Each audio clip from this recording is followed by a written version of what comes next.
చెప్పండి అందరూ హల్లెలూయా. అన్న ఎక్కడ ప్రార్థన చేసింది? ఎక్కడ? వాళ్ళ అమ్మ నాన్న ఇంట్లా? అన్న ప్రార్థన ఎక్కడ చేసిందమ్మా? వాళ్ళ అత్త మామ ఇంట్లా? ఎక్కడ? దేవుని మందిరంలోకి వచ్చింది. బలిపీఠ ముందు మోకరించింది. అక్కడ ఏలీని ప్రవక్త ఉన్నాడు. ఎవరిని గమనించలా. దేవుని స్వరాన్ని గమనించి దేవుని సన్నిధిలో బిగ్గరగా బాధపడుతూ ప్రార్థన చేసింది. ప్రభువా, నాకు గర్భఫలం లేదు, నాకు సంతానం లేదు ప్రభువా. నా చెల్లి నాకు బాధకరంగా మాట్లాడుతుంది నాయన. ప్రపంచము సమాజం అంతా రకరకంగా మాట్లాడుతుంది నాయన. నాకు ఒక్క బిడ్డనిస్తావా? ఒక్క బిడ్డనిచ్చినట్లయితే ఆ బిడ్డ ఊపిరినంత వరకు నీ సన్నిధిలో విడిచిపెడతాను, నీ కొరకే అప్పగిస్తున్నాను. కానీ నాకు ఈ సంతానం లేని వారిగా ఉండకుండా ఈమెకి పిల్లలు కాలేదని ఎవరు అనకూడదు నాయన అని ప్రార్థన చేసింది. ఎక్కడ చేసింది ప్రార్థన అమ్మా? దేవుని మందిరములో, దేవుని సన్నిధిలో.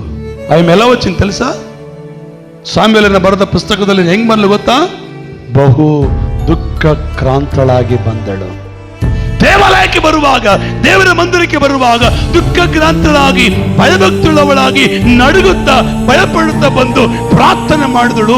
ಹೋಗುವಾಗ ಸಮಾಧಾನದಿಂದ ಹೋದಳು, ಹೋಗುವಾಗ ಸಂತೋಷವಾಗಿ ಹೋದಳು. ಕರ್ತನು ಆಕೆಯ ಗೋಳನ್ನ, ಆಯಮ್ಮನ ಕಣ್ಣೀರನ್ನ ಏಸಪ್ಪ ವರ್ಷದನು. ಅದು ದೇವರ ಮಹಿಮೆಯಾಗಲಿ. ఆమేన్. ಹೇಳಿಗಡೆ హల్లెలూయా. దేవుని సన్నిధికి వచ్చేటప్పుడు నీ ప్రవర్తన మనము బహు జాగ్రత్తగా చూసుకోవాలి. ಕೆಲವರು ದೇವಾಲಯಕ್ಕೆ ಬರ್ತಾರೆ, ಹೊರಗೆ ಹೋಗ್ತಾರೆ, ಹೊರಗೆ ಬರ್ತಾರೆ, ಒಳಗೆ ಹೋಗ್ತಾರೆ. ಇದು ಕ್ಲಬ್ ಅನ್ಕೊಂಡಾರೆ, ಇದನ್ನು ಸಿನಿಮಾ ಟಾಕೀಸ್ ಅನ್ಕೊಂಡಾರೆ. ಇನ್ನು ಕೆಲವರು ಏನ್ ಮಾಡ್ತಾರೆ ಗೊತ್ತಾ? ಇಲ್ಲೇ ಮೀಟಿಂಗ್ಸ್ ನಡೀತಾರೆ, ಏನ್ ಅನವಶ್ಯಕವಾದ ಮಾತುಗಳನ್ನು ಇಲ್ಲೇ ಮಾತಾಡ್ತಾರೆ. ಇನ್ನು ಕೆಲವರು ಏನ್ ಮಾಡ್ತಾರೆ ಗೊತ್ತಾ?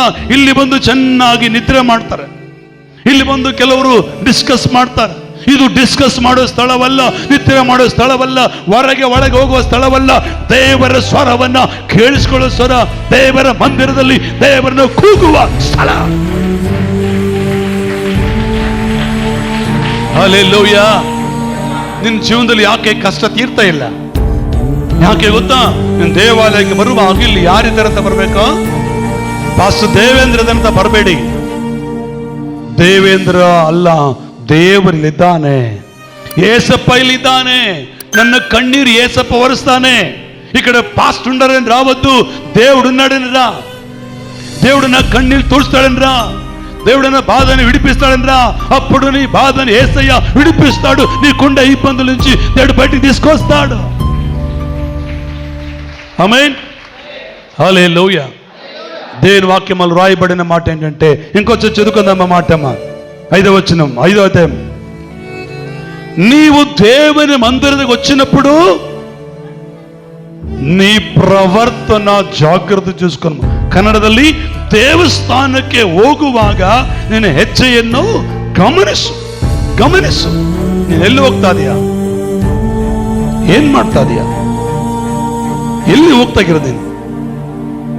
ಒಂದು ತಾಲೂಕು ಆಫೀಸ್ಗಲ್ಲ, ಒಂದು DC ಆಫೀಸ್ಗಲ್ಲ, ಒಂದು ಗ್ರಾಮ ಪಂಚಾಯತಿಗಲ್ಲ, ಒಂದು ನಾಡ ಕಚೇರಿಗಲ್ಲ, ಒಂದು ಬ್ಯಾಂಕಿಗಲ್ಲ, ಸರ್ವಶಕ್ತನಾದ ದೇವರ ಮಂದಿರಕ್ಕೆ ಹೋಗ್ತಾ ಇದೀಯಾ? ದೇವರ ಮಂದಿರ, ದೇವರ ಸನ್ನಿಧಿ ಹುಡುಕುವುದಕ್ಕೆ ಬರ್ತಾ ಇದೀಯಾ? ಆಮೆನ್. ಜೋರಿಗಳು హల్లెలూయా. ఇంకటి హల్లెలూయా. ఎలా రావాలి మనము మందిరానికి వచ్చినప్పుడు? ఎలా అంటే అలా రావాలి, ఎట్లు పడితే ಅట్లా రావాలి.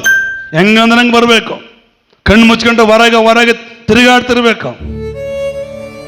ಏನು ಒಂದು 3 ತಾಸು ನೀರು ಕುಡ್ದಂಗಿದ್ರೆ ಸತ್ತೋಗ್ಬಿಡ್ತೀವಿ ನಾವು. ಇದೀರಾ? ಇವಾಗ ನೀರಿಡಿಕೆ ಆಗೋದು ನಮಗೆ. ಚರ್ಚ್ ಒಳಗೆ ಬಂದಾಗ ನೀರಿಡಿಕೆ ಬರೋದು ನಮಗೆ. ಚರ್ಚ್ ಒಳಗೆ ಬಂದಾಗ ಅವಾಗ ಬರೋದು ಎಲ್ಲ. ಹೊರಗಿದ್ದು ಏನು ಬರಂಗಿಲ್ಲ ನಿಮಗೆ. ಬೈಬಲ್ ವಾಕ್ಯ ಅಂತದೆ, ದೇವರ ಸನ್ನಿಧಿಯಲ್ಲಿ ಅಜಾಗ್ರತೆಯಿಂದ ಇರಬೇಡ, ಜಾಗರೂಕನಾಗಿರೋ. దేవుని మందిరములో అజాగ్రత్తగా ఉండొద్దు, జాగ్రత్తగా ఉండు. నా ప్రియ కుమారుడా, నా ప్రియ కుమార్తె, దేవుడు సెలవిచ్చిన మాట ఏంటంటే, నీ ప్రవర్తన ఎలా ఉన్నది? ನಿನ್ನ ನಡವಳಿಕೆ ಹೇಗಿದೆ? ನಿನ್ನ ನಡವಳಿಕೆ ಹೇಗಿದೆ ಗಮನಿಸು.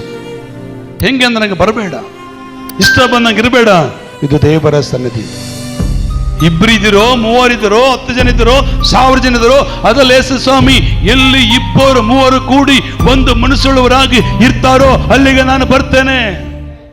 ಆಮೆನ್.